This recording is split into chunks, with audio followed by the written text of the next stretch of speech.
Muy buenas noches, bienvenidos a otro programa de Pulso 503. Gracias por acompañarnos. Vamos a tener un programa que considero que va a ser muy interesante y muy ilustrativo sobre lo que está pasando en el país. La Universidad Francisco Gavidia ha venido desarrollando una serie de estudios, algunos con su propio instituto, in-house como dicen en inglés, y por el otro lado también con otras instituciones, ¿verdad? Sabemos que han venido desarrollando un modelo matemático para analizar toda la pandemia y los impactos y poder proyectar un poco en cuánto tiempo se puede llegar al máximo de contagios y por el otro lado también cuándo esto puede dar la vuelta y cuál puede ser el impacto total tanto en contagios como en muertes. Vamos a analizar eso con el doctor Óscar Picardo y vamos a analizar también el tema de un estudio que ha venido haciendo también la Universidad Francisco Gavidia, que lo acaba de presentar, en el que menciona cómo debería de abrirse la economía, una propuesta. Sabemos que hay otras propuestas, está la del INCAE, está la del ESEN, pero esta es una propuesta que también tiene mucha validez, muy interesante, la matriz a la que llega al final también, así que eso también vamos a hablar. Y con el doctor Claudio de Rosa. Claudio, ya ustedes lo conocen, es un economista y él ha trabajado también en todo este tema de analizar la economía dentro de la Universidad Francisco Gavidia como parte de los investigadores de la universidad. Así que vamos a tener un programa que creo que nos va a aportar mucha información y que nos va a permitir salir de ese pánico, de ese miedo solamente en el que hemos pasado en el país por mucho tiempo y que con eso entonces vamos a tener elementos técnicos que nos permitan tomar decisiones y nos permitan evaluar también decisiones como el hospital de CIFCO y otras cosas. Así que comenzamos el programa. Gracias por estar con nosotros. Y Óscar, quisiera comenzar contigo. Bienvenido. Gracias, Luis. Un gusto de estar en tu programa con Claudio, con quien venimos trabajando de hace unos meses.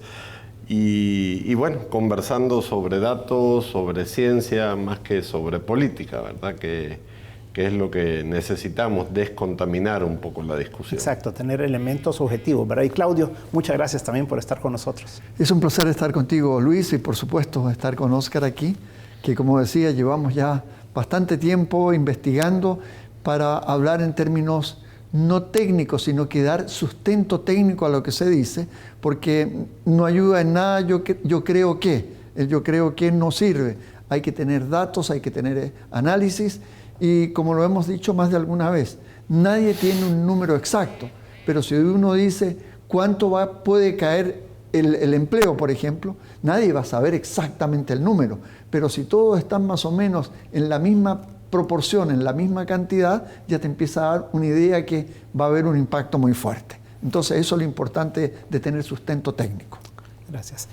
Óscar, comenzamos por el primer estudio, matemático que ustedes han venido desarrollando con otras instituciones y que ya esta es la tercera corrida que hacen. Correcto. ¿Verdad? Bien, quizás para poner en contexto, hay 4 fotos de la pandemia en El Salvador. La primera, que fue la que proyectó el gobierno el 20 de marzo, que te acordarás, la famosa progresión matemática, que escalaba o proyectaba hacia 3 millones de contagiados. Hay una segunda foto no tan conocida que hizo el INCAE. Hizo después un ajuste, pero presentó un escenario de 900.000 contagiados. Eso fue el 14 de abril en una conferencia que dio el INCAE.Nosotros corrimos el primer modelo el 3 de abril, el segundo el 8 y el tercero ayer, el viernes pasado. En el primer modelo utilizamos 3 escenarios de aislamiento y ahí veíamos un panorama de 801 casos, un panorama de 5.000 casos, uno de 14.000 y hasta uno de 190.000, que ni lo tratamos. Nuestra lectura recomendada, bueno, vamos a andar entre 801 casos y 14.000. Ahí nos vamos a mover. Y en el medio, 5.000. En el segundo modelo sucedió lo mismo y en el tercero fue un dato similar. Al final, al 18 de mayo, que era nuestro corte, desde el 3 de abril y desde el 20 de marzo del gobierno y desde el 14 de abril del INCAE, teníamos 1.400 casos. O sea, entonces ahí hay una primera parada técnica y decís, bueno, el gobierno dijo que al 18 de mayo iba a haber 1,5 millones de contagiados, el INCAE dijo que iba a haber 900.000 contagiados y el modelo que cruzamos con UFG y FUSADES dijo 801 casos, o sea, 3 fotos muy distintas. Afortunadamente, nuestro modelo fue el más cercano a la realidad. ¿Y por qué es importante esto? Porque con esos datos es con lo que tú preparas tus políticas públicas y tu proyección. Si yo te digo, bueno, viene una pandemia y hay que preparar un hospital, y pongo sobre la mesa 3 millones de casos, 900.000 casos o 800 casos, o sea, son cosas muy distintas, ¿verdad? Claro. Entonces, yo creo que eso es lo importante de los modelos. En el caso del modelo que utilizamos nosotros, es el mismo que utilizó el Colegio Imperial de Londres, el mismo que utilizaron en Singapur, en muchos países, y es el más adecuado para el tipo de virus SARS. Cada virus tiene una identidad, una forma de operar y de dañar. Ébola tiene formas de contagio, HIV a través de relaciones sexuales, por ejemplo, que son virus que tienen una lógica de contagio muy distinta. Para este virus, con esta identidad, el SARS-CoV-2, el modelo adecuado es el SEIR, que es un modelo diseñado por McKendrick en el año 1927 para una enfermedad en la India, para una epidemia que hubo. Y ese modelo se basa en 4 categorías y en una ecuación: susceptibles, expuestos, recuperados e infectados.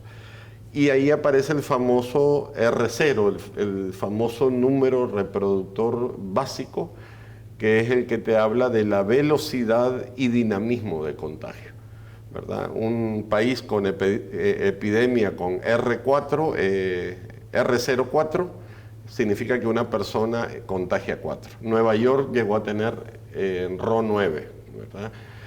Y yo uso un ejemplo muy sencillo para explicar lo del ROI y lo de los modelos. Imaginémonos que hay una colonia con 8 pasajes y en cada pasaje hay una persona infectada. Esos son los datos. Si salen las 8 personas contagiadas de la colonia y andan circulando, el primer día van a contagiar a 8, RO1 o R01. Si eso se mantiene, al cabo de una semana, cada contagiado va a contagiar a 4.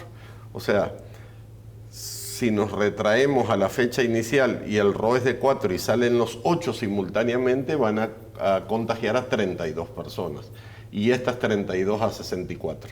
Ese fue el modelo que usó el gobierno en cierta medida, una progresión exponencial, pero el problema que ellos calcularon el RO más alto desde el inicio, sin querer, porque yo creo que ni conocían el RO. Entonces tiraron una curva exponencial. En cambio, si yo en la colonia digo, bueno, como sabemos que hay 8 contagiados, vamos a permitir que solo salgan 2 de esos 8. Entonces el nivel de contagio es más lento, ¿verdad? Volviendo para concluir con las proyecciones, si tú tenés esas 3 fotos o 4 fotos de proyecciones, tú tenés que decidir, como lo han decidido todos los países, qué hacer con el sistema de salud, ver tu capacidad. Tenemos 4.000 médicos, 4.000 enfermeras, 238 camas de UCI, etcétera, etcétera. Tenés tu inventario. Si tengo 3 millones de contagiados, es un colapso. Si tengo 900.000 contagiados, colapso. Pero si tengo 800 contagiados, no hay colapso. Entonces, ahí es donde cuestionamos justamente en el informe de ayer la necesidad de hacer el proyecto CIFCO. Ese proyecto se creó a la luz de un apocalipsis. De 2 millones de contagiados. De 2 millones de contagiados. Vamos a necesitar 2.000 camas y 500 UCI, y se dio la orden y las empezaron a hacer. El tema es que a 62 días del primer contagiado tenemos 1.600, 1.700 creo, y aparentemente no va a colapsar el sistema de salud, a menos que ocurran episodios, que no creo que ocurran, aglomeraciones, que abran el aeropuerto, cosas así, que podrían disparar la curva. Si yo hoy domingo abro el aeropuerto, te aseguro que en menos de 48 horas vamos a tener, qué sé yo, 200, 300 contagiados nuevos, importados. Pero no va a suceder eso, por lo tanto creemos que proyectos como CIFCO deberían de revisarse y de reorientarse para la capacidad local. Porque si tú vivís en Aguachapán y tenés síntomas de COVID, no creo que te traigan a CIFCO, te van a llevar al San Juan de Dios de Santana o, no sé, al hospital más cerca. Ahora, en la corrida que ustedes han hecho ahora, ustedes proyectan ahí unos resultados. ¿Cómo les da? Bien, si pudiéramos ver las gráficas que tenemos por ahí para comentarlas un poquito, que serían las de modelos matemáticos. Hacemos la siguiente. Hay unas 3 o 4 gráficas que explican la situación y que hemos agregado fechas claves también en el análisis. Tenemos una primera gráfica que es el modelo MATLAB, que corrió un académico de nombre Milan Batista, lo hizo para Singapur, y nosotros tomamos, digamos, la metodología de MATLAB y cargamos con nuestros datos. Y ahí nos da una curva epidemiológica, matemática epidemiológica, tal cual lo que está sucediendo, ¿verdad? En esta etapa estamos entrando a un proceso final de crecimiento, ya hay desaceleración de casos. Esos son 2 conceptos importantes. Una cosa es crecimiento y decrecimiento, que suban o bajen los casos, pero otra cosa es desaceleración. Esta es la curva de Milan Batista, ¿verdad? Lo que está en azul es lo que está sucediendo y las líneas rojas son los pronósticos. Y como pueden ver, salvo un par de días, estamos en el marco de lo posible de ese modelo. Estaríamos desde el 18 al 25 de mayo, creemos, estando en la fase de estabilidad o de pico, luego iniciaría el descenso y con esa curva llegamos a 3.700 casos. Eso es lo que dice este modelo. ¿Eso es en 90 días? En 90 días. Desde el 18 de marzo, un poquito más, casi 100 días, ¿verdad? Un poquito más en este modelo. Entonces, esto es una herramienta que hay que considerarla, ¿verdad? Que te está dando información. O sea que ahí cerca del 20 de junio. Correcto. Estaríamos ya en una tendencia ya marcada. Ya bien definida y bien controlable, digamos. La siguiente gráfica tiene que ver con el modelo SEIR, que es el modelo de McKendrick del año 1927 y es la que se corre para casi todos los estudios epidemiológicos. Ahí hay dos gráficas, una que presenta el pico de casos activos a esta fecha. Y por último hay una tercera gráfica que es la de Lagrange, que es un modelo matemático que va midiendo el nivel de aceleración conforme a una propuesta teórica, que es esa que estamos viendo ahí. La curva más alta que se ve es la del conjunto de casos y pronóstico de casos.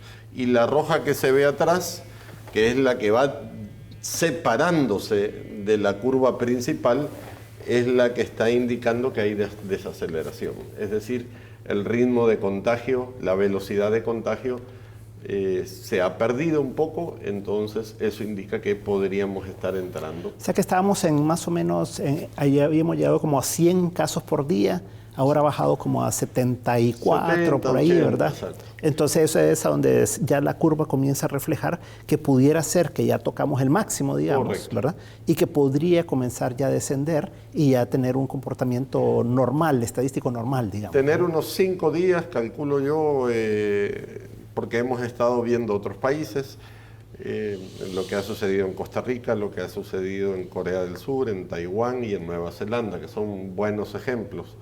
Entonces, más o menos cuando llega el pico, se estabiliza 3, 4, 5 días. Pongámonos que en nuestro caso, por ser un poco menos disciplinados, se tardara un poquito más, 8 días, y de ahí inicia el descenso. O sea que diríamos que según esos modelos tenemos una semana por delante en la que esto estaría más o menos en esos niveles, digamos, y después ya deberíamos de ver un descenso. Ahí hay otra cosa que hay que ver, Luis, que es la distancia entre nuevos casos y recuperados diarios, ¿verdad? Como ese es otro dato que te va dando, desde el punto de vista visual, nuestra curva va a seguir creciendo, creciendo, creciendo, nunca va a descender, ¿verdad? Claro. O sea, lo que vamos a ver, cualquier ciudadano que entre a la página COVID-19 va a ver que la curva de crecimiento no se va a detener hasta agosto o septiembre. Pero desde el punto de vista matemático y estadístico, empezás a correlacionar cuántas personas se están contagiando, pero cuántas se están muriendo y o recuperando. Entonces ahí esa brecha es la que va a ir dando la señal del descenso. Nunca la curva de crecimiento, sino la relación entre nuevos casos y casos recuperados.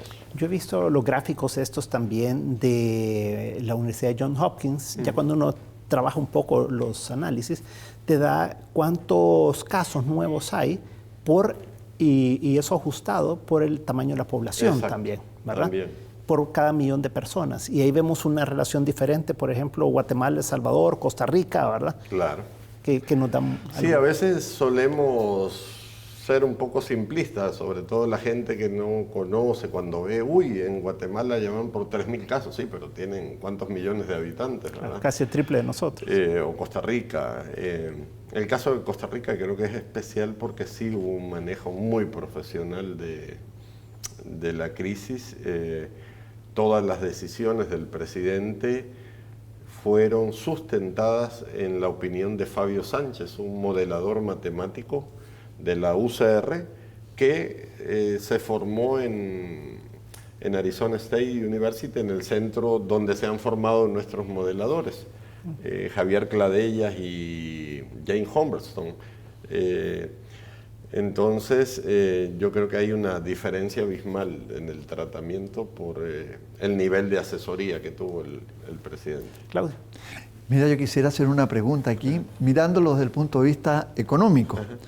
Si bien tenemos un número que es bastante, se ve grande, pero si le restamos el número de personas fallecidas y las que han logrado salir adelante, gracias a Dios, el número que está viendo en este momento que le pone presión al sistema de salud,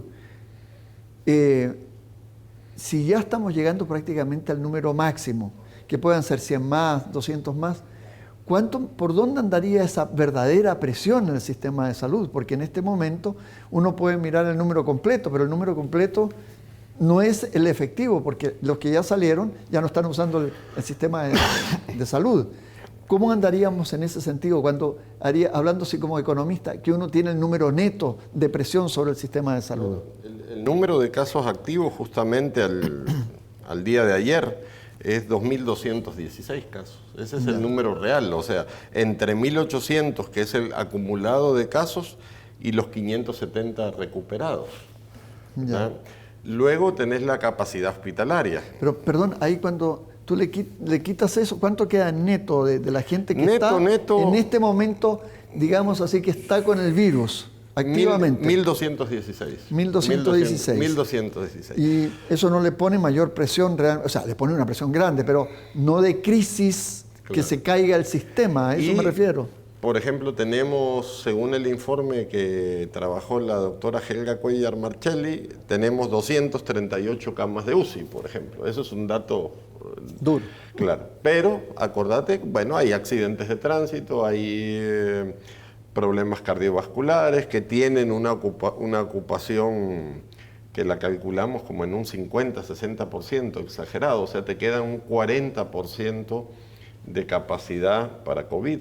Ahí hay un debate muy fuerte, incluyendo con la tasa de mortalidad, porque ahora el COVID le podemos atribuir muchas cosas, ¿verdad? Tú tenés una neumonía grave, tú tenés una enfermedad crónica y estás camino a la muerte, lamentablemente, pero viene el COVID y te acelera, ¿verdad? Esa enfermedad. Pero ya sos un deceso COVID. Entonces, en el sistema hospitalario sucede lo mismo, es decir, todos los días están ingresando y saliendo gente con diversas patologías renales, que es muy común, insuficiencia renal, gastrointestinales, infecciones respiratorias agudas, cardiovasculares, y esa capacidad, digamos, es la que de forma recurrente está funcionando en el hospital y que COVID ha acelerado un poco. Lo que sucedió en España, creo, y en Italia, que fue el mal ejemplo que tomamos para dibujar lo que podía suceder aquí, valga la aclaración, nosotros tenemos la ventaja de que esa película ya pasó en otros países, ¿verdad? Y en cambio España e Italia no se la vieron venir. Muchas personas de COVID, el 60% ya matemáticamente hablando, son asintomáticas y no tienen que ir al hospital. El problema es que mucha gente iba a los hospitales a hacerse la prueba por el temor y que querían a ver si estoy inmune, a ver. Entonces eso generó un colapso, ¿verdad? Ahora, esas enfermedades respiratorias, digamos, siempre han causado problemas en El Salvador.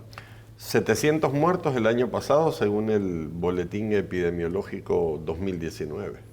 O sea que ahora llevamos 33 muertos más o menos de COVID y en un año mueren normalmente sin 700. COVID 700 personas. Y el modelo te dice en la gráfica que corrimos del ajuste Python que está en la gráfica, dice que al finalizar los 90 días van a morir 332 personas, perdón.